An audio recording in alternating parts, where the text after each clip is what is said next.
Hey there YouTube, petey twofinger here.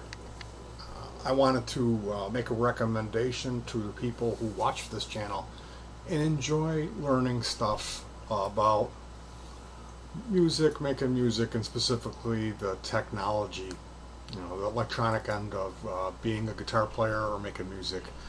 That type of stuff has always really fascinated me. Now, I have some very strong opinions about the way that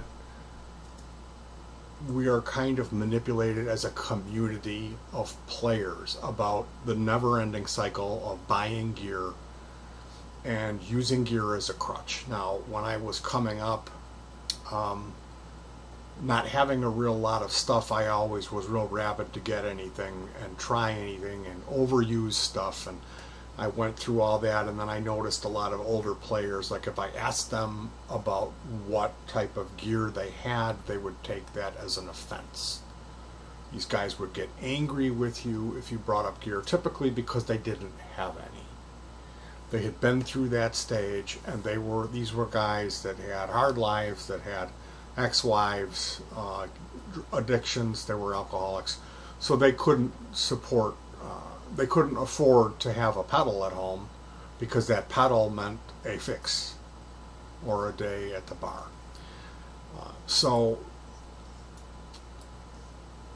looking at the way I've changed, the way that I look at this stuff is kind of a response to the way that the industry has changed, specifically the community has changed, and that's online guitar players. It's this,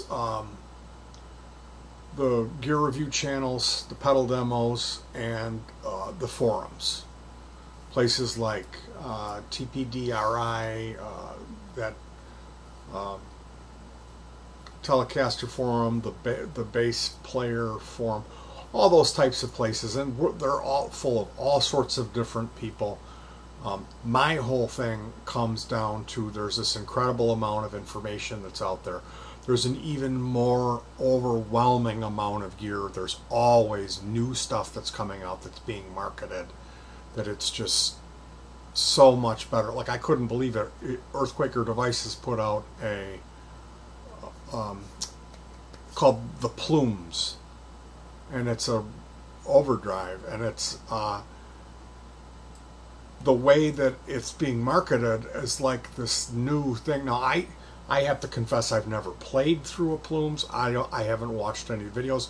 I know nothing about it. I've just seen the response to it, like it's a new thing. And in my mind, I'm looking at it saying more than likely it's not a new thing. It's just being marketed a certain way. They have videos instructing you how to use it. Well, if you can't figure out, if you need to go and watch a YouTube video to figure out how to use an overdrive, I think you need to have the overdrive there in your rig, and you need to just play with it. You don't need a video. Like, you're going to go and watch that video, and that's 3 to 15 minutes of your time. Then you're going to go and be with the unit. So my thing is that 3 to 20 minutes that you would be watching that video, you should have spent that actually playing around with the actual device and figure out yourself what it does. So I have this thing about people who trash talk gear and people that trash talk other musicians because of what they're playing through. Okay, so specifically the Les Paul and tube amp, the all analog thing, people that trash talk digital, that really lights a fuse underneath my behind. Now today, I'm not here to give my spiel. I joined a pedal forum the other night, and I gave my spiel. It took a long time. Did I just delete that? Yeah, I did delete it, but I have it on my Facebook. So maybe I'll read that. But what I'm getting at is that I feel that yes, gear is necessary and it's great, and you should have a collection of gear. You should know how to use it, but you shouldn't get carried away. It's not a crutch in that you're wrapped up in the gear and you're spending more time on the computer typing and reading and watching. That time should be spent playing. Okay? And what I mean by playing is, as a player, you start out, then you join a cover band, and then you know how to do what you need to do. You've been taught by the greats. You've played the Rolling Stones song. You've played the Stevie Ray Vaughan. You've played the Pink Floyd. You've played the Tom Petty. You've played the Pearl Jam. You've played the Alice in Chains. You've played the Rolling Stone. The same songs, you know, Can't You See? Last Dance with Mary Jane. Breathe in There. All the same stuff. Every Jumpin' Jack Trash. It's the same stuff. Okay? And then at that point, you need to start writing. Okay? You need to put yourself out there and start writing some music. So people that are older, that are still in cover bands, that never made that transition, you don't get to look at a guy like me who's written 300 plus songs, maybe 500 songs. I'm not sure. I know it's all well over 300. And recorded, 11 discs, 80-minute discs, crammed full of original music. You don't get to look at a guy like me and take pot shots at me because I play through a Zoom. You just don't get to do it.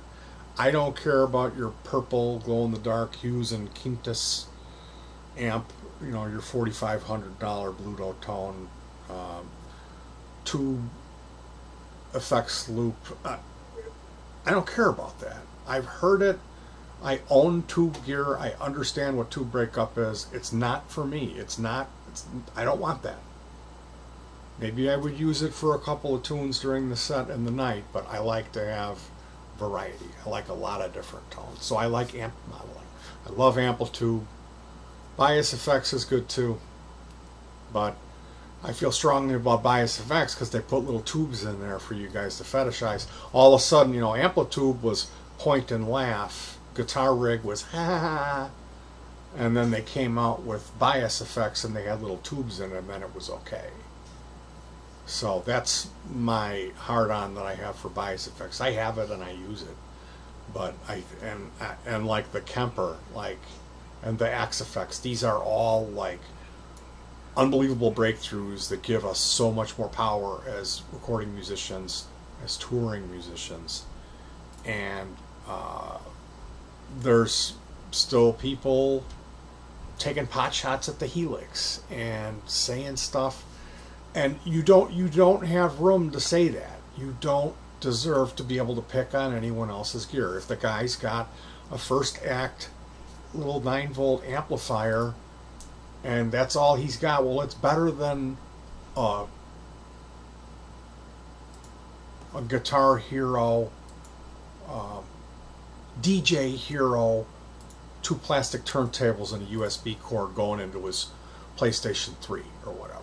At least he's playing rock and roll and keeping the spirit of this animal alive. And that's what I'm talking about, is our spirit, the way we respect each other as musicians. Men have this insecurity thing, which goes to our hunt and gather and our mating rituals. So our normal instinct is to want to look at the next guy and poke fun at him and get everybody to look at you and think how clever you are to justify your purchases, whatever you have. So I'm that guy that when I see a young person ask a question about how to set up a modeling rig, I will spend 2 hours and explain everything he needs to do and the options of going on to Craigslist to find a used Line 6 guitar port version 1 for $20. And the free software, how we can download it and install that, basic minimum system requirements, how to set up ASIO for all, the free driver that you use. I'm that guy. And then the entire time while I'm typing that, I have people coming in saying a tube amp is always better. I don't know why you would want, like just this constant, like there's the guy who comes out in public and is going to admit, you know, it's like being a homosexual in the 50s, saying that you're a guitar player that uses modeling. That's what it's like. You get gang banged. And what I'm seeing is all of those guys that are making those comments, when you click on their page, none of them have anything. There's no demos, there's no original music. Sometimes they do. Sometimes they do. But it'll always be a blues rock cover band. Always. A couple of them were heavier bands, but ding ding ding, alarm bell, the music was never any good. It was mediocre. You know, they got a singer who's showboating, the drummer is drifting, they need to tune, you know, they're wasted, which is fine. You know, it's rock and roll, I get all that, but there's a difference between good and mediocre or bad. And I think that insecurity, a lot of these people, they know that they don't have anything to show because they have recorded stuff and it just doesn't sound good, so they're not going to put it up. And they've spent all this money. So when they see somebody that kind of looks like they know what they're talking about, they're going to go, hey, I went down that road. I went to Guitar Center and spent X amount of money on this interface and played with the computer and spent all this time, and my wife got mad at me and cut me off for a week. And then what I recorded sounds terrible. So I sold all that, and then, you know, I sold all my pedals and bought rack gear, and then I sold all the rack gear, and now I'm back to pedals, and then I had a solid state amp, and now I have to get a tube amp, and so all of this credit card debt. And then they see somebody like me that says, oh yeah, I went and grabbed this thing for $15 at a Jewel Osco parking lot, and I've recorded 3 albums with it, and they sound good. So those guys are just going to naturally, they're not going to realize, like, hey, this guy's living the dream. He taught himself how to do it. So let me go maybe check out his channel and give him a thumbs up and say, hey, you did really good.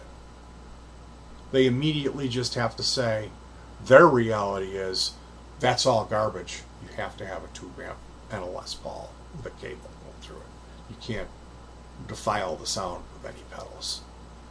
And like I said, a lot of my thing is I live in an apartment, so I have this excuse. But even if I had a house, I would have the same thing. I would still have built all my outdoor rig and everything. So that's kind of my axe to grind, my problem with the community, the online community of guitar players. And it's easy to target, but I've met so many people in real life, and when I've tried to have a conversation with them about music, which to me is, initially it's about gear, because I love this stuff. I can't get enough of it. And when I bring that up, I get this hostility. So I initially, you know, coming up, I did play a lot of Pink Floyd and other bands and teach myself music, and then got in a cover band. I was playing bass because of my lack of fingers. I only have these 2 to fret with. So I played bass for many years, and then I quit that in like '96 and started recording, and the rest is history. I've got a couple albums you can check out. I'd love for you to do that. Listen to them in their entirety, and then you would get to know who I am, what I'm capable of doing with just these 2 fingers, that I can make music that sounds really good. I can't shred a million notes a second, but I do my best. So yeah, I have all kinds of insecurities, and I'm fallible, but my whole thing is trying to be cool to other musicians, not be casting judgment on them, and try to influence other people to, number 1, don't play that cover band game so much. It's fine if you want to do that, but I know how I felt about myself when I started writing and kind of developed my own style, and how healthy that was for my ego and my self-esteem, compared to just playing in a group of guys that was treading water. So I want to influence people to don't be afraid to try to write music, to put themselves out there. Newsflash, nobody cares. Even if it's good, nobody cares. So you might as well just do it for the sake of doing it, and don't worry about pushing it on anyone, because you're just going to hurt yourself. So I want to influence people to make original music. It's easy, especially nowadays, And I also want to discourage people from being haters. The gear hate, the I'm better snickering at somebody else because of what you have, your collection, or your tube amp and your Les Paul. That's just not cool, man. That's really, really cool. Because, again, last time I checked, hip-hop kind of bowled over rock and roll. Rock and roll died.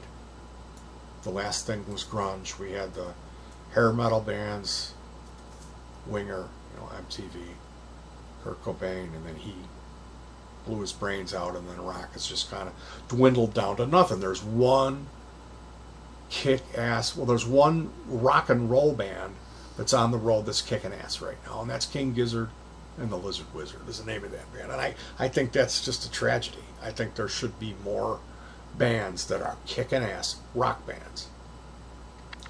So that's kind of where I'm at, and I don't think I'm better than anybody. I shouldn't be doing this because of my handicap. So I've got my own set of issues about it mentally, but I really try to be humble and try to teach people or influence people the spirit of where I'm at, which is to not be scared, to learn how to fix and build and make. And what I run up against is this thing where you need to put yourself in debt. You need to get a credit card and go to Guitar Center and constantly be guessing and getting that new pedal.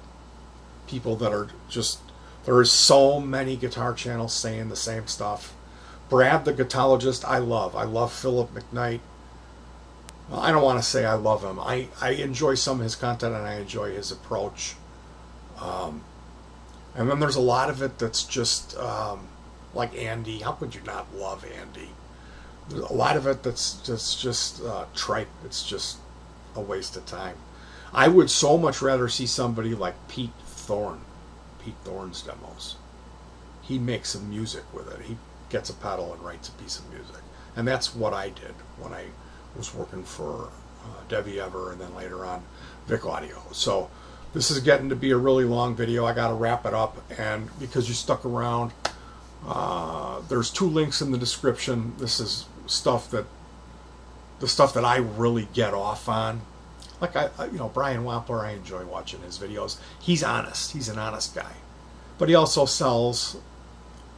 The JHS guy, he's a little weird.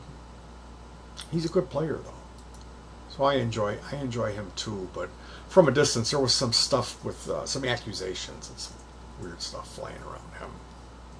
He comes off like a Mormon, like a church guy to me, and I've been kind of hurt in those situations. So I want to recommend you check out these 2 videos from a company called Visual Sound. Now there's a guy named R.G. Keene. He's a guru in the electronics thing, in the pedal game, and he's written some articles that are like the scriptures for pedal builders. So this company went and they did a couple of myth-busting videos. The one is on true bypass. The other one is on switching out op amps in pedals.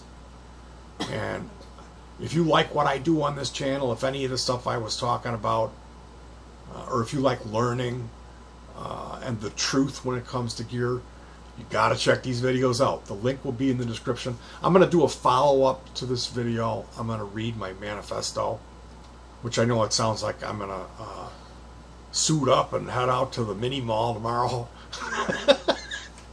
with my Cork 45 and my mini Marshall and play a bunch of basic, simple-ish rock instrumentals. That's what I'm going to do. I'm not doing anything. I joined this pedal forum, Cheap Pedals, and I typed this up, and I had like 40 responses of people attacking me, calling me names, saying I was high, and all this stuff, because I didn't break it up into paragraphs. They were like, this is stream of consciousness. It's like, no, that's just how I type. Anyway, you guys, we're coming up on the 20-minute mark. I'm going to cut you loose. Look for part 2 of this video very soon. And peace. I love you guys. Thank you so much.